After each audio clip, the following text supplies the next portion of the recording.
बुखारी साहब, हमने देखा पहले दोनों इसराइल और ईरान ने एक दूसरे पर हमले किए। अब बिलाखिर सीज फायर का ऐलान तो हो गया है, मगर ये झड़पें किस तरफ इशारा करती हैं, सिचुएशन को किस तरफ लेकर जा रही हैं, और फिर पीस डील का फिलहाल क्या स्टेटस है? देखिए, पहली बात तो ये है कि ईरान का ये कैंडिड व्यू है और ये उन्होंने बार बार ऐलान भी किया है कि इसराइल अकेले की जुर्रत नहीं है कि वो लेबनान के ऊपर वो खिलाफ वर्जियाँ जंगबंदी की जारी रख सके अगर उसको अमेरिका की हलाशेरी ना हो। मेरे ख्याल से इस बयान को डाउट करने की कोई वजह नहीं है, क्योंकि ये हम बार बार अपने प्रोग्राम में कह चुके हैं कि अगर आइसोलेशन में इसराइल ने फैस करना हो ईरान को तो 4 घंटे की मार है टोटल। ये बात मैं नहीं कह रहा हूँ, ये बात अहमदीनेजाद ने पता नहीं आज से कितने साल पहले कही थी, और उसके हमने कुछ रिफ्लेक्शन देखे भी कि जब आखिर पहली दफ़ा इसराइल के बासियों को पता चला कि जंग क्या होती है तो 1 महीना 13 दिन वो सुरंगों से नहीं निकले हैं, अपने बंकर से नहीं निकले हैं बाहर। एनीवे, हैविंग सेड दैट, ये जो लेबनान के ऊपर कार्रवाई है ना इसराइल की, ये 3 मरतबा इस पूरे डिप्लोमेटिक प्रोसेस को जिपरडाइज कर चुकी है। आपको याद है कितनी दफ़ा हमें किसी और ने नहीं, ट्रंप ने कहा था कि बस साइन होने वाले हैं, कल होने वाले हैं, परसों होने वाले हैं, इस हफ्ते के एंड पे होने वाले हैं। उसको सबोटेज करने की कोशिश इसराइल क्यों करना है, ये समझने की बात है। देखिए, हम कई दफ़ा ये बता चुके हैं, बल्कि साबित कर चुके हैं कि नेतन्याहू का मुस्तकबिल जो है या पॉलिटिकल कैरियर जो है वो जुड़ा हुआ है इस जंग के जारी रहने से। जिस दिन ये जंग बंद होगी भाई जेल में होंगे। ये ट्रंप भी हमें बता चुके हैं, हम ये अंदाजे नहीं लगा रहे हैं। ट्रंप का जो रिसेंट बयान था जिस पर रिएक्ट किया था उन्होंने नेतन्याहू पे, क्या कहा था उन्होंने कि अगर मैं तुम्हारे साथ ना होता तो तुम जेल में सड़ रहे होते। तो कहने का मतलब ये है कि ये, और हम ये भी साबित कर चुके हैं अपने मुतअद्दिद प्रोग्रामों में कि इस पूरी सूरत हाल में एक ही स्पॉइलर है, और उस स्पॉइलर का नाम है नेतन्याहू एंड इसराइल। ठीक है, तो कहने का मतलब ये है कि ये ईरानी मौक़िफ़ जो है कि इसराइल अपनी मर्ज़ी से कुछ नहीं कर सकता है, ये बिल्कुल काबिल एतबार और बिल्कुल दुरुस्त बात है। अब सवाल ये है कि क्या ट्रंप मुनाफ़िकत कर रहा है, अमेरिका डबल गेम खेल रहा है, या क्या हो रहा है? इसके हवाले से जो सूरत हाल हमारे सामने है वो ये है कि लेबनान पर जंगबंदी होने के बावजूद, एक तो जंगबंदी वो है जो अमेरिका और ईरान के दरमियान अंडरस्टैंडिंग हुई कि तमाम महाजों पर जंग बंद हो जाएगी जी।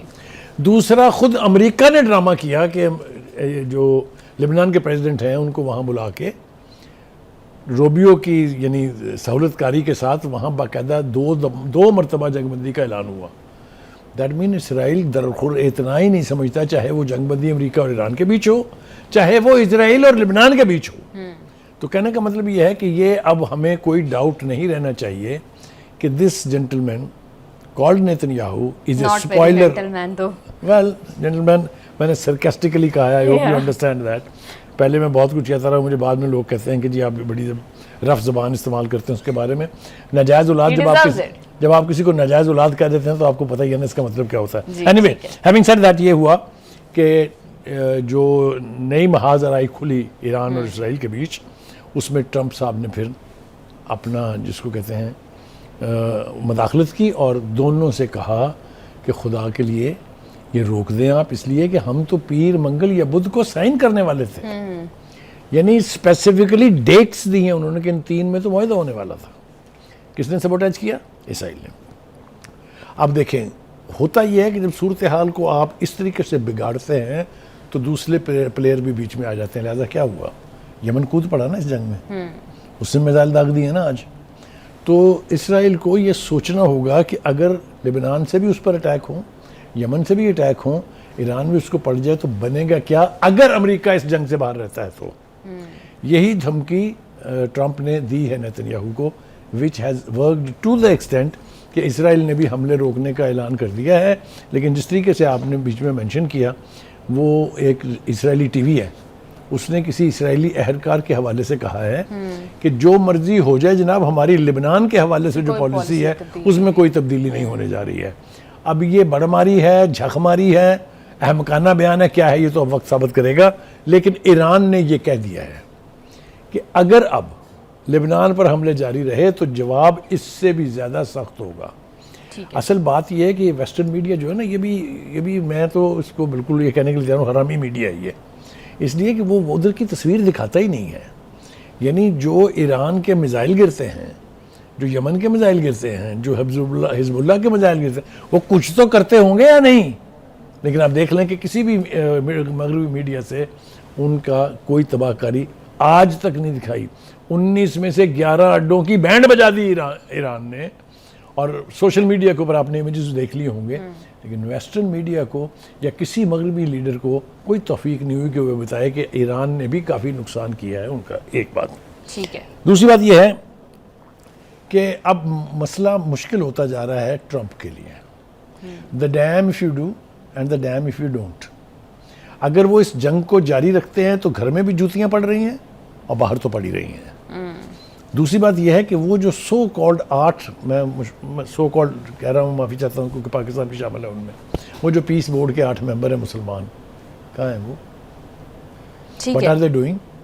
इसराइल की मुसलसल लेबनान के ऊपर बमबारी और 200 मुरब्बा किलोमीटर इलाके पर कब्जा और सैकड़ों लोगों को शहीद करने के ऊपर कोई एक बोला। फिर आप कहती हैं मुझे कि जी आप बहुत हार्श हो जाते हैं। चलिए जी, उनको तो छोड़ दें, वो तो दुश्मन है। कोई अपना बोला? किसी मुसलमान का बयान सुना आपने लीडर का कि what this nonsense you are doing in Lebanon? चुप करके बैठे हुए, चुप साधे हुए हैं।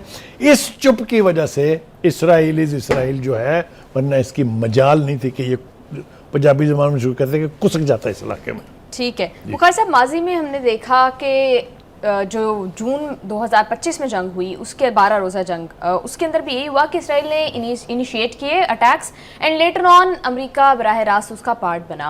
अब डोनाल्ड ट्रंप या अमेरिका क्या सोच रहा है, मेरा ख्याल है उसको डिकोड करना सबसे इंपॉर्टेंट है कि क्या ट्रंप वाकई ही सिंसियर हैं इस पीस डील को लेकर, या जिस तरह से आप कह रहे हैं कि अमेरिका की बैकिंग के बगैर इसराइल ये नहीं कर सकता, तो फिर क्या अमेरिका बराह रास्त इस जंग में शरीक होगा? देखिए, मैं आपको एक बात बताऊं, आज पहली दफ़ा हमने ये सुना है ट्रंप के मुंह से कि अगर इसराइल अब जंगबंदी की खिलाफ वर्जी करेगा, अमेरिका ईरान या लेबनान पे हमला करेगा, तो अमेरिका इसका हिस्सा नहीं है। पहली दफ़ा मैं कोट कर रहा हूँ डायरेक्ट फ्रॉम ट्रंप कि मैं अमेरिका इसका हिस्सा नहीं होगा। अगर ये हुआ तो इसराइल की मजाल नहीं है कि वो इस तरफ देख जाए आंख उठा के भी। अब देखना है कि how for Trump is serious in his assertion.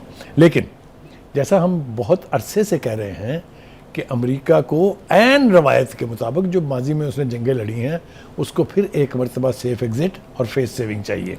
Pakistan के बारे में जो जज्बात हैं ट्रंप साहब के, उसकी बुनियादी वजह यह है कि वो जानते हैं कि पाकिस्तान वाहिद मुल्क है जो उसको सेफ एग्जिट भी दिलाएगा और फेस सेविंग भी देगा। ठीक है। बुखारी साहब, डोनाल्ड ट्रंप के जिस बयान की तरफ आप हवाला दे रहे हैं, उसके बाद ही मतलब डोनाल्ड ट्रंप तो ये भी कह रहे थे कि वो इसराइल को रिटेलिएट करने से रोकेंगे, लेकिन उसके बावजूद इसराइल ने रिटेलिएट किया। एंड हम अभी बात कर रहे थे कि लेबनान में अमेरिका की सालिसी में हुई सीज फायर की वायलेशन भी इसराइल ने की, तो विच मीन्स कि नेतन्याहू अब डोनाल्ड ट्रंप का कहना नहीं मान रहे। देखें, ये डेस्परेट कोशिश है, ये बहुत डेस्परेट कोशिश है, क्योंकि खुद उसको भी अपनी, जैसा मैंने कहा, उसका political career, his own person, they are all at stake. जो यानी वहाँ दाएं बाजू की जो जमातें हैं, जो फंडामेंटलिस्ट हैं वहाँ, वो तो चाहते नहीं हैं कि वहाँ लेबनान एग्जिस्ट करे, वो तो चाहते नहीं है कि वहाँ कोई और दूसरा मुल्क एग्जिस्ट करे। देखें, ये जो ग्रेटर इसराइल की पॉलिसी है सिर्फ नेतन्याहू की तो नहीं है ना, ये एक माइंड सेट है, ये उस माइंड सेट का नुमाइंदा बना हुआ है। तो वो जो हैं वो इसके ऊपर भी प्रेशर डाले रहते हैं कि आप जंग को जारी रखें किसी भी सूरत में। अब देखना ये है कि वो अमेरिका से अपनी अलायंस बचाएगा, ईरान से अपनी जान बचाएगा, या अपनी उस रवायती पॉलिसी को बरकरार रखेगा। I think the choice, very difficult choice is with Netanyahu कि उसने क्या करना है। ठीक है जी, एक तो ये हो गया। दूसरी बात ये कि ईरानी मौक़िफ़ जो है उसका भी अगर हम जिक्र ना करें तो बहुत ज़्यादती होगी। ईरानी मौक़िफ़ पहले से ज़्यादा मजबूत और सख्त हुआ है। उन्होंने कहा है कि इसराइल की इस हरकत ने सफारती अमल को फिर एक दफ़ा धचका दिया है। यानी आपको याद होगा 3 दिन पहले ईरान ने ऐलान किया था कि अगर ये लेबनान की जंग जारी रहती है तो thank you very much, good knowing you, we don't want to talk to you. वो मुज़ाकरात को मुअत्तल करने का ऐलान कर दिया था ईरान ने। वो तो कटसी पाकिस्तान के वो दोबारा इसके ऊपर राज़ी हो गए हैं। अगर आपको याद हो, लास्ट मिनट के ऊपर मोहसिन नकवी जो पैगाम लेके गए हैं, जो वहाँ की क़यादत से मिले हैं, जो आर्मी चीफ जो हमारे फील्ड मार्शल हैं, उनका पैगाम जो सुप्रीम लीडर के लिए भेजा गया है, ये उसकी वजह से उनको परसुएड करके दोबारा लाया गया है वापस। वरना वो तो मरने मारने पर तैयार हैं। वो तो ये कहते हैं कि they want to deal this war once and for all. इसलिए ये मैं अक्सर जो कहता था, ईरान ने वो साबित किया है। ईरानियन डरते वरते नहीं है, वो चाहे अमेरिका हो, चाहे अमेरिका के साथ पूरा नेटो हो, चाहे नेटो के साथ जो मर्जी हो, उन्होंने साबित किया है कि अगर अज़्म के साथ एक कौम मुत्तहिद हो जाए और उसकी लीडरशिप में कोई इंतशार ना हो तो दुनिया की कोई सुपर पावर भी उनका कुछ नहीं बिगाड़ सकती है। बिल्कुल ठीक है। बुखारी साहब, ये जो रिसेंटली झड़पें हुई हैं, इसका पीस डील के ऊपर क्या इम्पैक्ट होगा और कितना ज़्यादा ऑलरेडी जो एक मिसट्रस्ट था बिटवीन अमेरिका एंड ईरान, और अभी इस्माइल बकाई साहब का बयान एग्जैक्टली उसी तरफ इशारा कर रहा है कि अमेरिका की तरतीब शुदा ये सारे हमले थे और अमेरिका पीछे मौजूद था, तो फिर कितना लैक ऑफ ट्रस्ट मजीद जो है आप बढ़ता देख रहे हैं? देखिए, मैंने आपसे अर्ज़ किया कि ईरान की लीडरशिप अब ये कहती है कि अगर हमें ये सबूत मिले या हमने ये देखा कि आप लेबनान के हवाले से भी बाज नहीं आ रहे, आपने ईरान के ऊपर हमला भी कर दिया जिसका जवाब भी आपको धंधा शिकन मिला है, उन्होंने कहा है कि अगर ये प्रोसेस जारी रहा तो ये जो सफारतकारी हो रही है इसका बसात लिपेट दी जाएगी। अगर इसकी बसात लिपटती है तो इस खित्ते में जंग के बादल कितने अरसे कायम रहेंगे और कितनी तबाहकारी होगी, उसका अंदाज़ा मेरे ख्याल से जो अमेरिका के पॉलिसी मेकर हैं उनको अच्छी तरह से हो गया है, क्योंकि अब तक जितना नुकसान अमेरिका का हुआ है वो जो है काबिल दीदनी है। पासदारान जी, आपको पता है एक बहुत बड़ा फैक्टर नहीं है, the most important powerful factor in Iran is Pasdaran. Pasdaran की तरफ से जो बयान आया, उन्होंने वार्निंग दी है इसराइल को बराह रास्त कि वो लेबनान पर हमले रोक दे, वरना नताइज बहुत तबाहकुन होंगे और ईरान खित्ते में तमाम अमरीकी और इसराइली असासे, अड्डे, टारगेट्स जितने भी हैं उन सबको अटैक करेगा। बिल्कुल ठीक है। बुखारी साहब, इसराइल ने तेल की सन्नतों पर अटैक किया है। इवन जब फुल फ्लेज वॉर भी जारी थी तब भी अमेरिका की जानिब से सिर्फ इसकी धमकी दी जा रही थी। अब डायरेक्टली ऑयल इंफ्रास्ट्रक्चर को टारगेट करना, ये आपको लगता है कि मामला यहाँ रुक जाएगा इस सीज फायर के बाद? देखिए, मैंने आपको अर्ज़ किया और मैं आपको फुटेज भी दिखा सकता हूँ इसकी कि इसराइल ने हरकत की तो उसके बाद फिर ईरान ने क्या किया। वहाँ उसकी भी ऑयल की सनतें जो हैं वो सेफ़ नहीं हैं। वहाँ उसके भी जो एयरपोर्ट है, बेन गुरियन एयरपोर्ट पे पूछे ट्रैफिक चल रही है, उड़ रहे हैं जहाज़, वहाँ से आ रहे हैं वहाँ जहाज़, तो ऐसा नहीं है। Iran has reacted very strongly और ये इसराइल को पता चल गया है। और जैसा मैंने कहा, अगर 2-3 हफ्ते के लिए भाई ट्रंप कहीं सो जाएँ कि बेहोश हो जाएँ, कहीं उनकी मत मारी जाए, तो आप देखिए कि 2-3 हफ्ते के अंदर इसराइल का हशर क्या करते हैं ईरानियंस।